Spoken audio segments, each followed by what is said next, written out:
Continuamos ahora con la conferencia Las esferas de piedra de la cuenca del Diquís y su preservación, a cargo de la arqueóloga Ifigenia Quintanilla Jiménez. Primero quisiera hacer nada más una referencia a la biografía de doña Ifigenia. Es arqueóloga de profesión, con más de 25 años de experiencia en el área. Cuenta con una amplia experiencia gracias a sus labores de muchos años en el Museo Nacional de Costa Rica. Posteriormente se traslada a Europa, donde trabaja como profesora asociada de la Universitat Rovira i Virgili y en la Universitat Autónoma de Barcelona.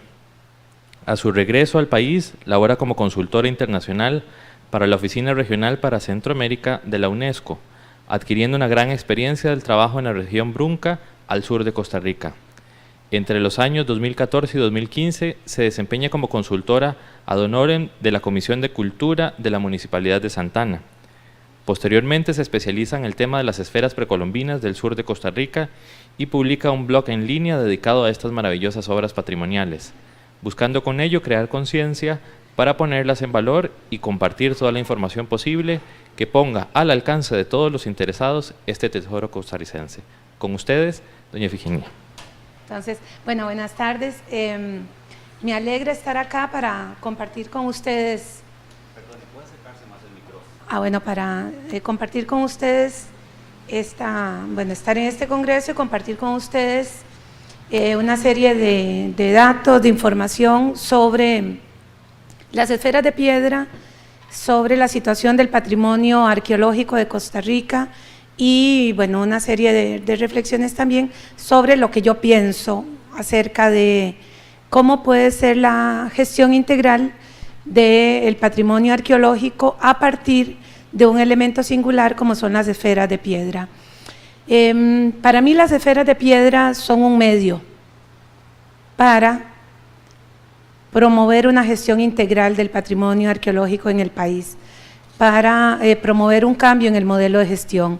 Entonces, yo no les voy a hablar de las esferas en sí mismas, ni exaltándolas, ni levantando egos nacionalistas, de vean qué grandes que son, qué lindas, qué perfectas. Voy a hablar un poquito de las esferas, pero más que todo, lo que quisiera es que a partir de ellas podamos ver la situación del patrimonio arqueológico del país, ¿verdad? Pensando en que si ellas, que son tan importantes, están así, hay que pensar en el resto, que le está yendo un poco más mal. Entonces, ustedes conocen que Costa Rica tiene un patrimonio arqueológico muy significativo, muy importante, y que dentro de ese patrimonio destacan las esferas de piedra precolombinas. Hay algo que es importante en esta presentación, es que yo voy a hablar desde las esferas de piedra sin que nadie me lo cuestione de que son elementos de origen indígena.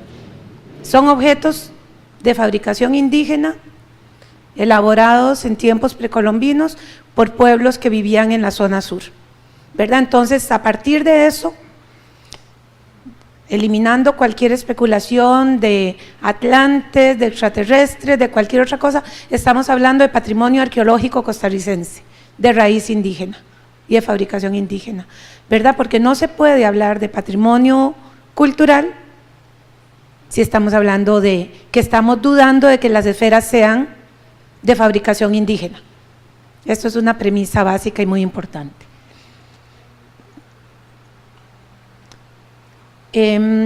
Quise poner esta foto de hace 2 semanas de la gran inundación del sur de Costa Rica. Ustedes vieron las noticias, no sé quiénes han pasado por el río Térraba y lo conocen, pero normalmente el agua corre como 20 metros más abajo. Y hace poquito el agua prácticamente tocaba el puente. Entonces hay una serie de elementos que pasan porque la naturaleza es así, ¿verdad? Donde pasa destruyendo, va arrasando, va golpeando, y bueno, esas son las cosas que, como comentábamos ahorita, mientras estábamos sentadas con Marité y con la otra señora que no sé cómo se llama, de que hay cosas que son impredecibles, que no se pueden, ¿verdad? Se pueden prevenir en alguna escala, pero en eventos catastróficos como estos, el patrimonio arqueológico, sea patrimonio mundial, sea patrimonio nacional o lo que sea, queda muy afectado, ¿verdad? Sin embargo, hay otros casos en los que sí es posible predecir, en los que sí es posible planificar, en los que sí es posible tomar decisiones y actuar. Y de lo que sí podemos hacer es de lo que yo les voy a hablar. Pero muy chiquitito. Vean, hay algo importante. Cada puntito amarillo de esos que van a ver en el mapa constituye un sitio arqueológico registrado en la base de datos del Museo Nacional de Costa Rica, en la base de datos Orígenes. En este momento, para el sur de Costa Rica, tenemos registrados alrededor de 1.500 sitios arqueológicos. Si ese mapa lo pusiéramos para todo Costa Rica, casi que vamos a ver puntos amarillos por todos los lugares donde se podía vivir, en tiempos antiguos y actualmente. Entonces, algo importante, ¿verdad?, al hablar de las esferas, es que las esferas son una expresión singular dentro de todo el conjunto arqueológico, patrimonial del Pacífico Sur y del país. Tenemos otro mapa, ¿verdad?, que es el que muestra la distribución de las esferas, que son, cada puntito rojo de esos es un sitio arqueológico en los que se han registrado esferas de piedra. Tenemos 59 sitios arqueológicos contra 1.500, o que forman parte de esos 1.500, que constituyen casi todo lo conocido para el Pacífico Sur del país. Entonces, algo importante, ¿verdad?, es este elemento de que los sitios con esferas son muy significativos, pero son una minoría.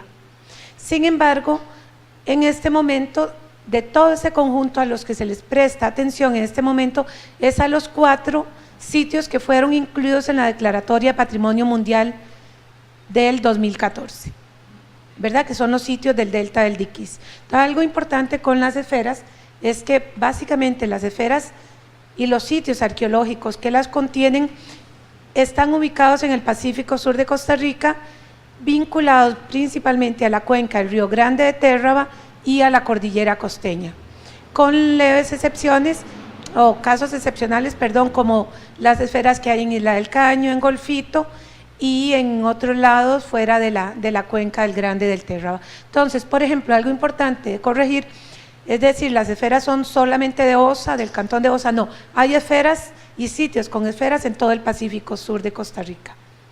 Y eso quiere decir que la gestión, la preservación, la conservación, la puesta en valor, tiene que ser también algo integral, enfocado en toda la cuenca, no solamente en lo que son los sitios declarados Patrimonio de la Humanidad, porque los otros sitios son parte del fenómeno y representan y constituyen parte de lo que fue todo ese fenómeno, ¿verdad?, muy singular que se dio en esta parte del mundo y que ha sido reconocido como Patrimonio de la Humanidad. Bueno, las esferas, yo no les voy a dar una charla sobre las esferas ahora, les voy a hablar lo básico. Las esferas de piedra son principalmente y básicamente objetos escultóricos. Independientemente de su significado, fueron hechos, manufacturados como si fueran esculturas de piedra, usando un sistema de medida, usando un modelo de referencia, que en el caso particular del sur, ¿verdad?, no hicieron una ni dos, sino hicieron más de 300, a lo largo de 1000 años, desde el 400, 500 después de Cristo hasta el periodo de contacto.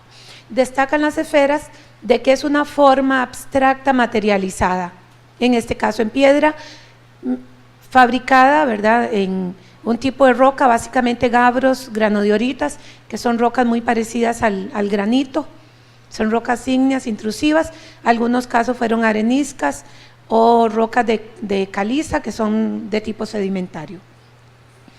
En el caso de las esferas, tenemos uno de los elementos que son los que cobran relevancia, ¿verdad?, es que muestran el dominio excepcional de las técnicas escultóricas, especialmente en un contexto de objetos fabricados mediante la tecnología de la piedra.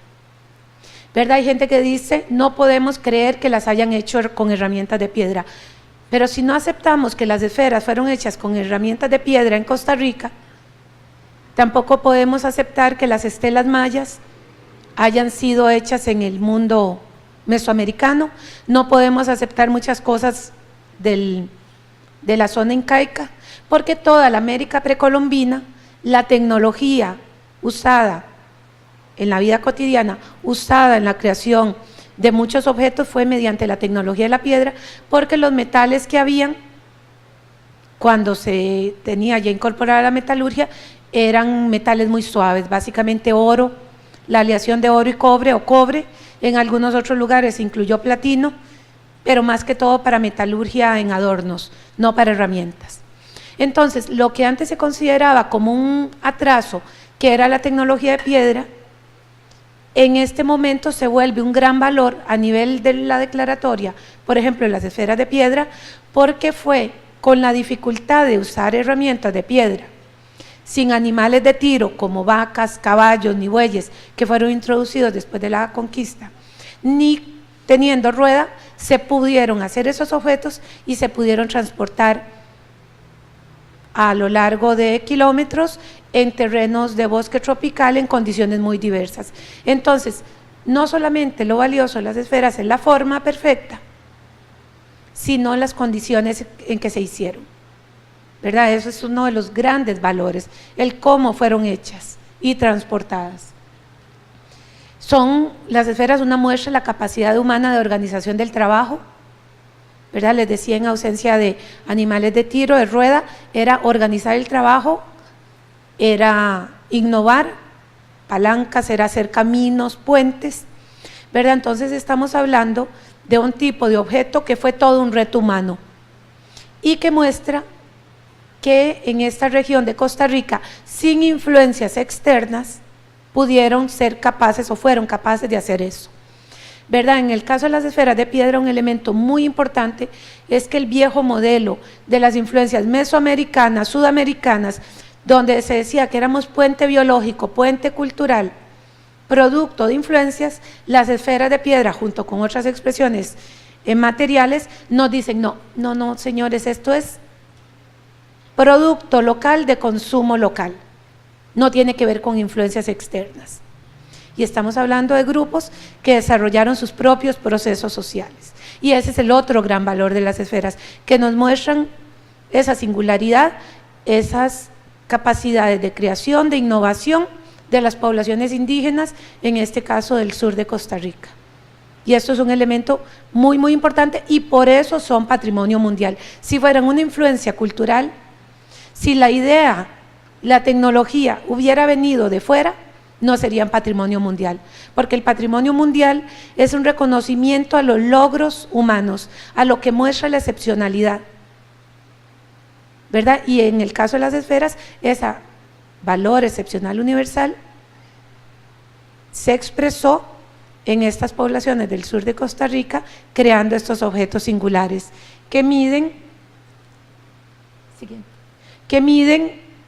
desde 10 centímetros de diámetro, 90 centímetros es el tamaño más común, hasta tener esferas de 1,10 m, 1,20 m de diámetro, 1,50 m, 1,90 m, 2,10 m, de ahí separan los tamaños, y luego la más grande de 2,66 m de diámetro. Estamos hablando que una esfera estándar de 90 centímetros de diámetro en Gabro pesa cerca de 900 kilos. La esfera más grande de 2,66 m de diámetro son cerca de 26 toneladas. Las esferas de 2,10 m, 10 toneladas o más. Y hablamos no solamente de pesos, de formas perfectas, sino también de que podían hacer esferas gemelas. Entonces no solamente era decir, vamos a hacerlas así, de este tamaño, las vamos a poner en este lugar, sino también que en algunos lugares hicieron esferas del mismo tamaño, de 1,10 m, 1,20 m, 1,90 m, como las que hay en Finca 6, o de 2,10 m, como las gemelas que habían en Finca 4. ¿Verdad? Entonces estamos hablando aquí de un gran dominio técnico, de una gran capacidad de transformar la materia. Estamos hablando de objetos muy simétricos, especialmente las de mayor tamaño, Algunas esferas presentan figuras grabadas, dibujos en alto y bajo relieve, tienen un gran valor de fabricación por todo lo que constituyó o representó el hecho de seleccionar la materia prima, de sacar esas rocas grandes para poder tallarlas, luego de transportarlas hasta su emplazamiento final. Entonces, cuando hablamos de las esferas de piedra, básicamente, independientemente de su significado o de sus sentidos y significados, estamos hablando de una actividad económica muy importante. Imagínense que se hicieron a lo largo de 1000 años más de 350 esferas, casi 400, algunas muy voluminosas. Eso en términos económicos representó una gran inversión de trabajo, gran inversión de comida, gran inversión de tiempo de la gente. Yo en la charla larga que yo doy sobre las esferas siempre digo que una de las actividades principales para poder hacer esferas era tener niños que estuvieran gorditos, fuertes, para poder transportarlas, que hubiera mucha producción de alimentos para una población sana. Una gente enferma tiene otras prioridades. Entonces tenemos que tener una sociedad que está en funcionamiento en su vida económica, en su organización social, en su población, ¿verdad?, para poder emprender la fabricación, el traslado y el uso de objetos como estos. Las esferas de piedra no podemos verlas en sí mismas, forman parte de la larga y singular producción escultórica del sur de Centroamérica, que tiene que ver con el jade, que tiene que ver con los metates de panel volante, tiene que ver con otros objetos singulares que ahora los que no conocen arqueología de Costa Rica, yo no les puedo aportar en ese sentido, ¿verdad? Pero que no son los únicos objetos de piedra que se trabajaron acá. Esto se los traje para enseñarles. Esto es una esfera, la que está en la Facultad de Ciencias Agroalimentarias de la UCR, es la esfera en San Pedro, es la esfera más grande que hay en San José. La trajeron de la zona sur en los años 70, la midió la gente de la NAME con un escáner láser de alta resolución, que es lo máximo en tecnología. Hace 2 años la midieron, 32 millones de puntos, 1,95 metros de diámetro, y eso blanquito es la esfera perfecta, y lo de colores donde le sembraron las medidas de la esfera arqueológica, y hay un desplome de 3 centímetros en lo blanco, milímetros, perdón. Es para que vean el nivel de perfección que tienen estas esferas de piedra, especialmente las de mayor tamaño. 4 años, perdón, hace que la midieron. Bueno, cuando hablamos de las esferas hay una serie de elementos importantes. Las esferas no solamente son forma, son volumen, son textura, son color. Las esferas forman parte del paisaje, actúan, bailan, se integran de acuerdo al lugar donde están. Aquí pueden ver, por ejemplo, las esferas con sombras, es un tema que yo estoy investigando en este momento, ¿verdad? Porque las esferas no son esculturas pasivas que están ahí. Si están mojadas, los dibujos se muestran muchas veces, casi que se revelan. De noche, iluminadas, también muestran dibujos, muestran su forma esférica, muestran sus acabados, ¿verdad? Entonces aquí estamos hablando de objetos escultóricos que principalmente fueron usados en plazas, en lugares abiertos. Las esferas fueron esculturas públicas principalmente, colocadas en zonas de paso, en espacios donde la gente las podía ver. En algunos casos las pusieron de manera junta, en conjuntos, ¿verdad?, formando líneas, triángulos, rectángulos, y en unos casos, el único que se conserva en este momento, como el de Finca 6, sabemos que están sirviendo como parte de actividades astronómicas y calendáricas, ¿verdad? Entonces son esculturas que se integran en prácticas de generación de conocimiento o prácticas de memoria, sirven también como objetos de memoria. Este es el de Finca 6, es un día de agosto, el 30 de agosto, en los que las esferas de Finca 6, que son 3 que están alineadas ahí, salen en dirección con la salida del sol. En este caso corresponden a uno de los días de sol cenital de esta parte de Costa Rica, ¿verdad? Hay 2 días al año el sol cenital, cuando el sol sube de Ecuador hacia México, luego cuando vuelve a bajar, hay 2 días de perpendicularidad, que es lo que llamamos de sol cenital, que es cuando no tenemos sombra en ese punto del cenit, en este caso a las 11:40 de la mañana, no al mediodía como pensamos muchas veces, y no hay sombra en este caso. Es muy interesante porque sale a las 5:40 de la mañana el sol alineado y luego lo que vemos son las esferas con la parte de arriba iluminada y la otra parte oscurecida. Entonces es todo un fenómeno, ¿verdad? Ver cómo las sombras se proyectan en las esferas. Tenemos también una serie de elementos importantes, ¿verdad? Es que las esferas siempre, salvo unos casos excepcionales, están vinculados a los lugares donde vive gente. Están vinculados a los lugares de vivienda, a las plazas, a los espacios públicos. Muy pocas esferas se han encontrado en enterramientos o se han encontrado dentro de las casas. Normalmente están en las zonas de paso, marcando la entrada de las estructuras importantes o principalmente en plazas. En el caso donde se ve la muchacha con la colita, esa esfera que está ahí está marcando la entrada de la rampa de acceso de uno de los montículos de Finca 6. Siguiente. Tenemos siempre las esferas vinculadas a la arquitectura de piedra apuntalada, ¿verdad? Que es la arquitectura característica de las aldeas de los poblados del sur de Centroamérica, ¿verdad? Que es piedra superpuesta, es como lo que hay en Guayabo, es como lo que hay en otros lugares, ¿verdad? Donde tenemos basamentos, caminos, todo con piedra apuntalada sin usar argamasa. Y las esferas se integran a estos paisajes culturales, con arquitectura elevada, con montículos o en otros casos con nada más piedra superpuesta o puesta en la base, en el suelo. Bueno, hay un montón de datos más sobre las esferas que yo no en otro momento puedo hablar, ¿verdad? Pero ahora les voy a hablar sobre las esferas, los sitios arqueológicos donde están, o las esferas movidas, y la problemática de la gestión del patrimonio arqueológico. ¿Cómo se inserta la situación de las esferas en el marco del modelo de gestión del patrimonio de Costa Rica? Nosotros en el patrimonio de Costa Rica, patrimonio arqueológico de Costa Rica, tenemos un problema, que es que tenemos un marco legal enfocado en los objetos. Nosotros tenemos un marco legal enfocado desde un punto de vista de un museo que guarda cosas. Y esa ha sido una ventaja y ha sido una desgracia. Una desgracia, ¿por qué? Porque el énfasis no han sido los sitios arqueológicos, la conservación in situ, sino es rescatar los objetos de los sitios arqueológicos y guardarlos en el museo.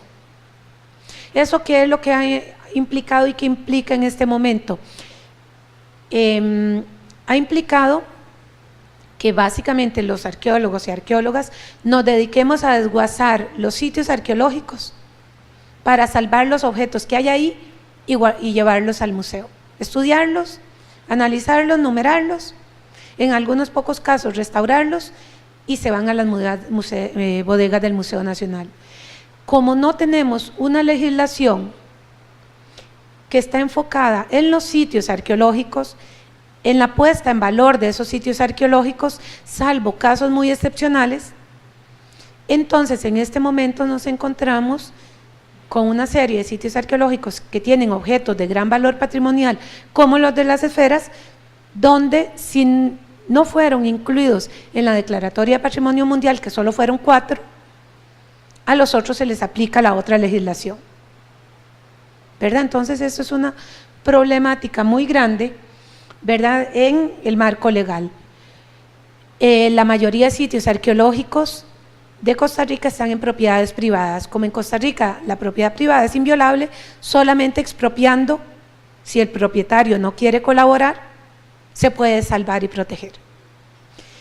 Entonces tenemos el doble dilema de sitios arqueológicos, patrimonios nacionales y en algunos casos con valor de patrimonio mundial, en propiedades privadas que no se pueden gestionar. Tenemos también un marco legal en el que las comunidades locales y los gobiernos locales están excluidos de la gestión del patrimonio.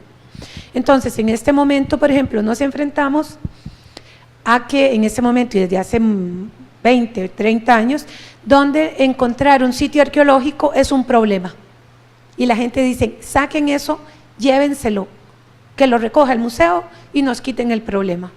Entonces tenemos un problema muy grande para la conservación in situ, porque ese patrimonio arqueológico constituye una limitación para usar esa propiedad. ¿Por qué? Porque las comunidades locales no ven en el patrimonio arqueológico un valor. Como no pueden haber museos locales, porque no tienen instalaciones, porque no hay esto, porque no hay lo otro, porque no se confía en las comunidades, entonces la opción es recojan, llévenselo o entierren. ¿Verdad? En Costa Rica los principales protectores del patrimonio arqueológico in situ es la naturaleza y el suelo. La política ha sido, se encontró esto, no nos lo podemos llevar todo, pongámosle sarán o geotextil y echémosle tierra. O sea, legítimamente echarle tierra al patrimonio y que la naturaleza lo cuide. Los parques nacionales, las áreas de conservación que tienen parques nacionales o áreas protegidas, que tienen sitios arqueológicos, que son cientos de sitios arqueológicos en áreas protegidas, ahí no protege el suelo, sino la naturaleza en sí misma. Carara, por ejemplo, tiene sitios arqueológicos muy valiosos, pero los protege el bosque.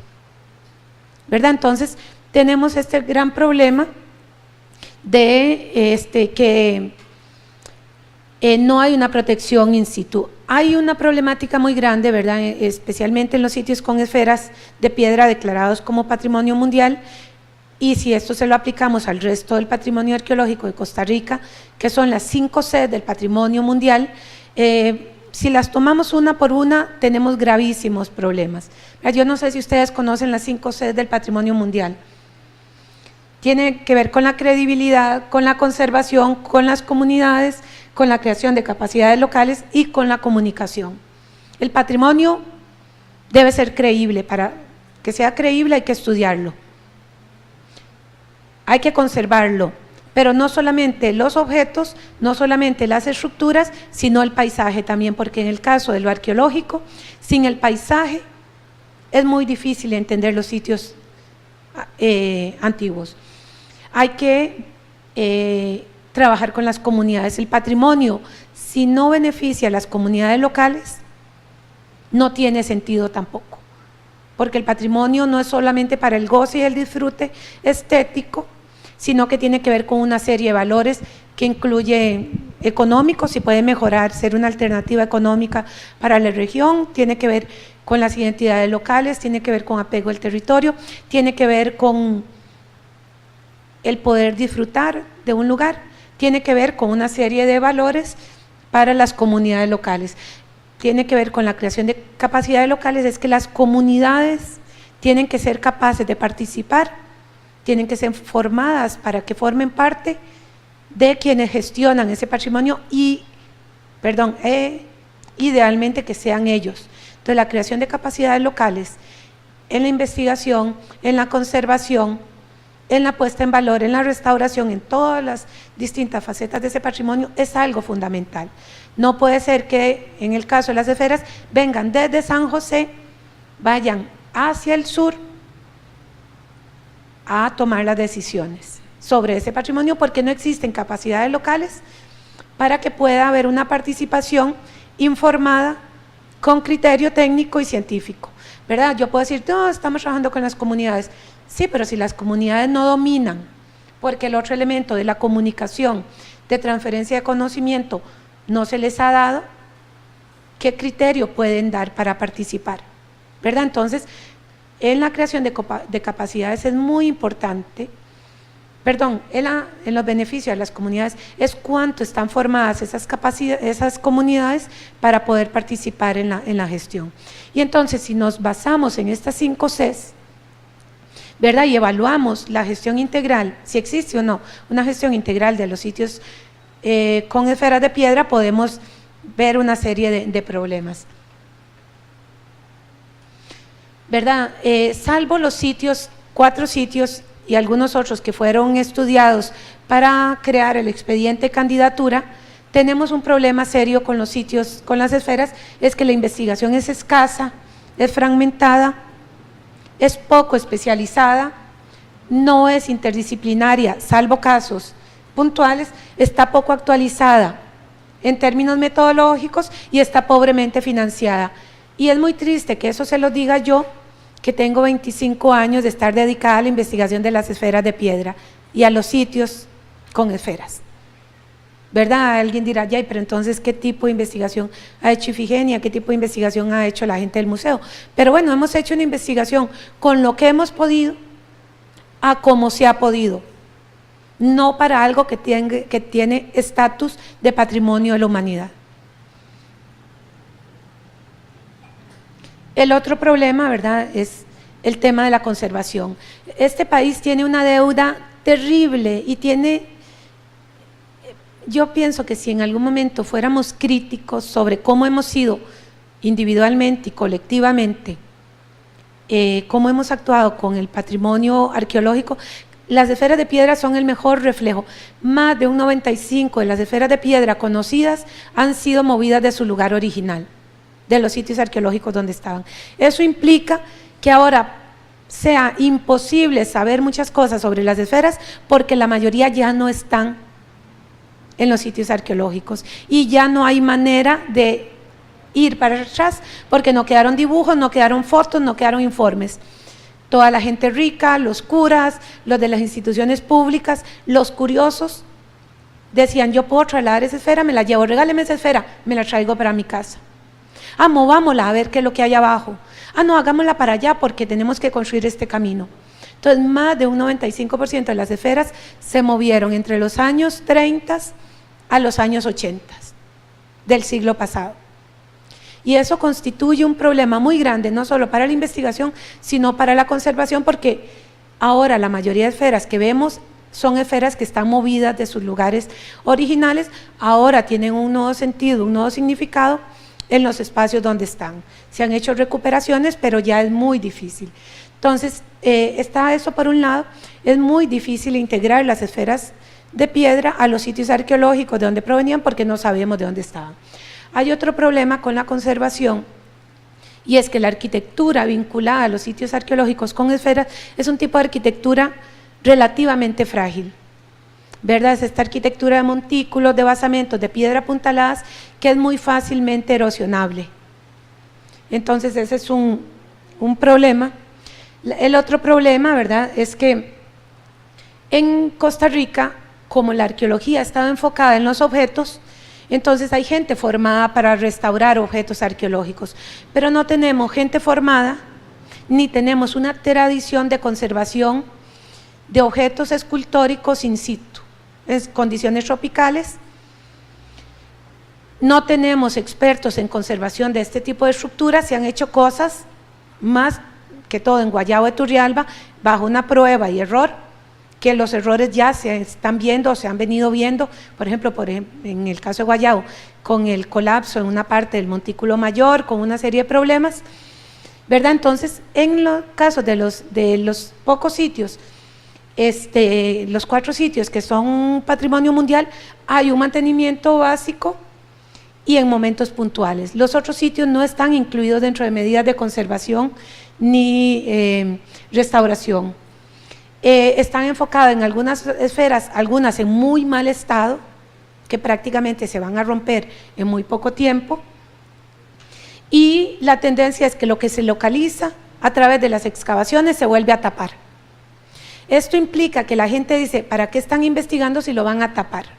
Esto implica que no se puede usar en el turismo, esto implica que la gente se enoja, que la gente no encuentra una explicación, porque tampoco se comunica por qué se tapan de nuevo, y entonces eso genera algo que es muy terrible, muy dañino para el patrimonio cultural, especialmente para el patrimonio arqueológico, que es la falta de cariño y apego. Como no me dejan verlo, como no me dejan conocerlo, yo tampoco lo quiero, que lo cuide el museo, les toca a ellos. Como la comunidad no puede participar, como no se sienten parte de eso, entonces no le tenemos amor o vivimos suspirando por eso que queremos querer, ¿verdad? Con el patrimonio arqueológico hay un terrible sentimiento de parte de mucha gente que es como no nos dejan quererlo, no nos dejan acercarnos a él, porque no sabemos, porque lo destruimos, porque somos una amenaza, mejor lo tapan para que nosotros no lo veamos. Entonces, en ese tapar, el investigador como figura lejana a las comunidades o la institucionalidad como figura lejana, universidad, museo, ¿verdad? Se generan distancias muy grandes y se genera un desapego muy grande de parte de la gente que debería ser sensibilizada sobre eso que se está estudiando. Y digamos en este caso yo sí parto de una premisa, ¿verdad?, de que el patrimonio, por más marco legal que haya, si no hay afecto, si no hay cariño, si yo no me identifico, es que ni siquiera es patrimonio, ¿verdad? El patrimonio surge desde el afecto. Hace poco oía a una muchacha exponiendo sobre las luchas por proteger ciertos lugares donde hay nacientes y acueductos, ¿verdad? La lucha del agua. Y ella decía, es que la gente cuando es el agua pone el cuerpo, ¿verdad? Porque el agua es tan importante que se exponen a que la policía les pegue, no les importa, porque es tan necesario y están tan identificados que se paran al frente, ¿verdad? Esas comunidades en Guanacaste especialmente que se han quedado días ahí sentados a la orilla de la naciente, a la orilla de los pozos. Y yo después de que la oía ella digo, ¿qué arqueólogo o arqueóloga ha puesto el cuerpo, ¿verdad? El cuerpo, para expresarlo de alguna manera, para proteger un sitio arqueológico? ¿Quiénes de nosotros decimos, no pasen ese tractor? No, en general, ¿verdad? No tenemos ese apego, menos en las comunidades. Dicen, no metan el tractor y que nos hagan el salón comunal ya. Metan el tractor porque ocupamos eso, ¿verdad? Entonces esto es algo muy importante, ¿verdad? Y que tiene que ver con la manera en cómo investigamos, cómo conservamos y con esos apegos que se generan hacia el patrimonio, que en última instancia son los apegos que permiten defenderlo y que permiten resignificar ese patrimonio. Bueno, tenemos el problema de la conservación del trópico, ¿verdad? 3.500, 6.000 milímetros de agua, eso también tiene una serie de implicaciones, 5 minutos, sobre la conservación y la preservación. Tenemos casos, ¿verdad?, singulares, como esta, la esfera más grande, 2,66 metros de diámetro. Ya ella estaba enferma, pero se ha venido enfermando más. Vean las exfoliaciones, vean la problemática que tiene. Cada vez se deteriora más, cada día que yo voy, le falta un pedazo más, ¿verdad? Y es una combinación de condiciones atmosféricas, del clima y de la misma roca. Pero también tiene otro problema de la inacción institucional. Tratamos de convocar que se hiciera un grupo internacional de expertos para que viniera a ayudar y a dar criterios en cómo intervenir esta esfera. Y de parte del Museo Nacional dijeron, no, nosotros tenemos los expertos, tenemos los recursos.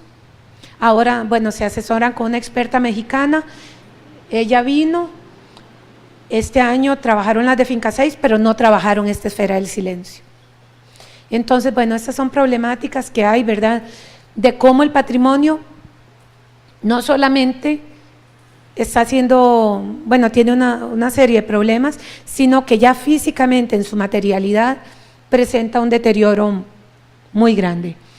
Bueno, la otra cosa es la puesta en valor, ¿verdad?, que dijo el señor, ¿cómo es? Armando, ¿verdad? Esto de la puesta en valor que solo lo usamos en América Latina, ¿verdad? Tenemos un problema, los sitios arqueológicos son de acceso muy limitado, solamente Finca 6 está habilitado para la visitación y las esferas de Finca 6 y las estructuras están tapadas con sedimento. Ahora que hubo esta inundación, hay 10 centímetros o 20 centímetros más de sedimento sobre el sitio arqueológico.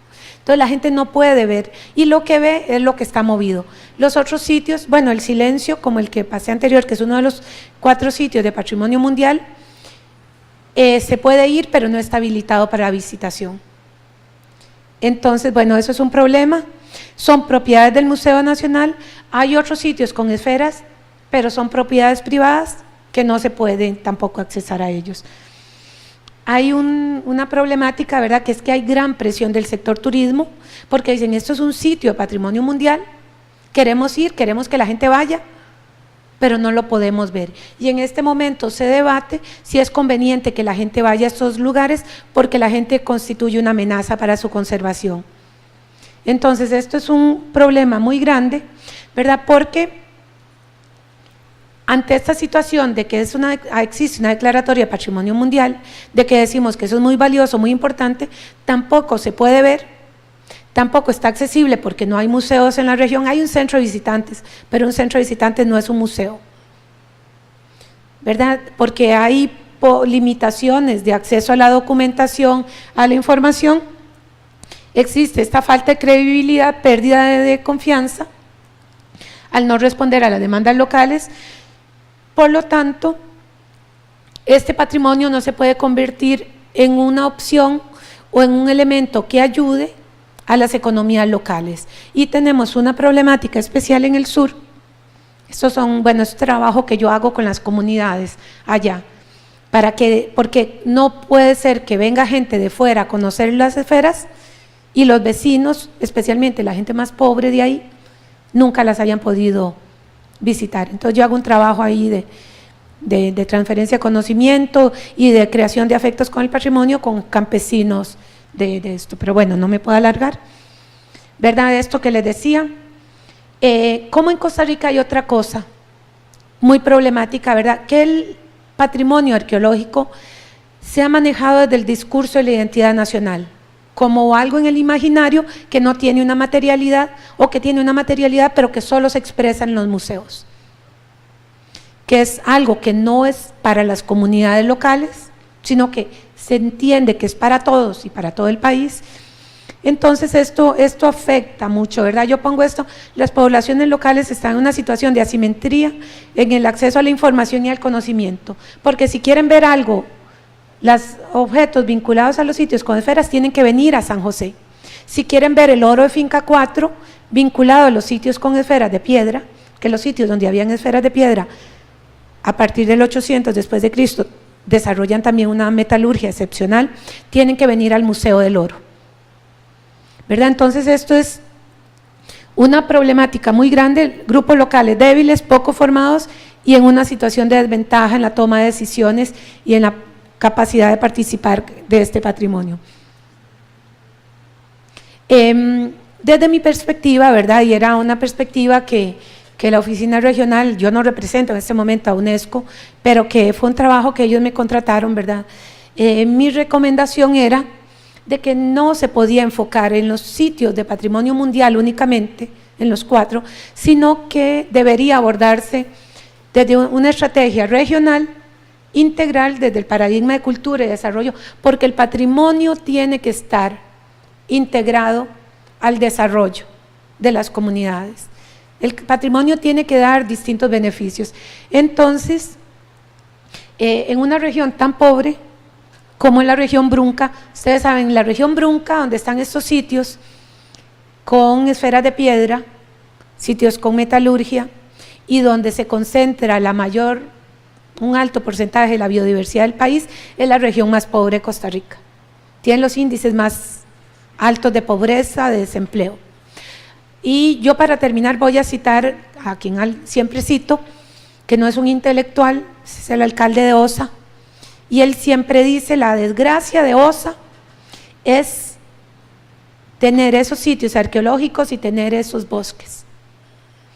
Y yo, cada vez que oigo a Alberto decir eso, digo, en realidad el problema no es de Alberto, que nosotros no lo vamos a cambiar, porque él quisiera que todo fueran hoteles, que todo fueran urbanizaciones, que la costa estuviera toda construida. Es que desde el punto de vista de la gestión del patrimonio cultural y el patrimonio natural, no hemos sido capaces de convertir eso en riqueza social, en riqueza cultural, que están ahí, pero no significan nada, que se les ha despojado, que ahora que tienen, no sé si para ustedes posiblemente sensibilizados, lo entenderán, lo que es conseguir una declaratoria de patrimonio mundial para unas esferas que están hechas pedazos, que han sido mal investigadas, que han sido desprotegidas por el Estado, que no han tenido amor ciudadano, y aún así tenemos declaratoria de patrimonio mundial.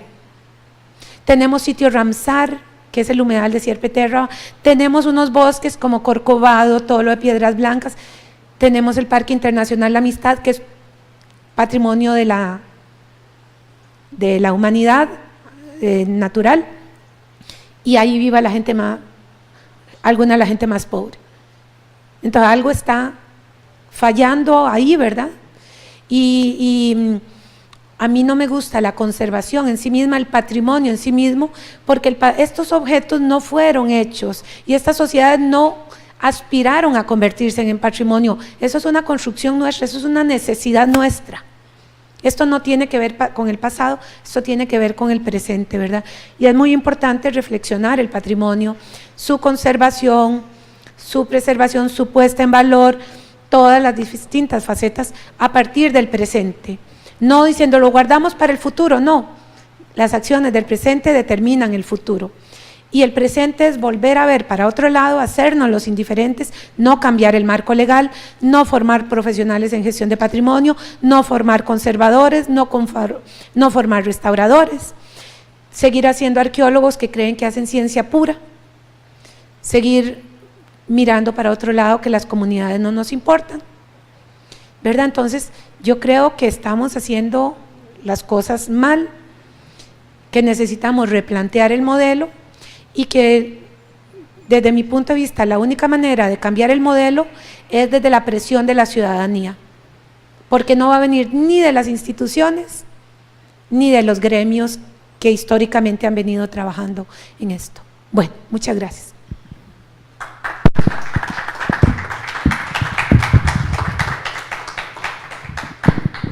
Bueno, agradecemos a doña Ifigenia por la explicación que nos dio y iríamos ahora al receso de almuerzo. Estaríamos de vuelta aquí a la 1:15. Gracias.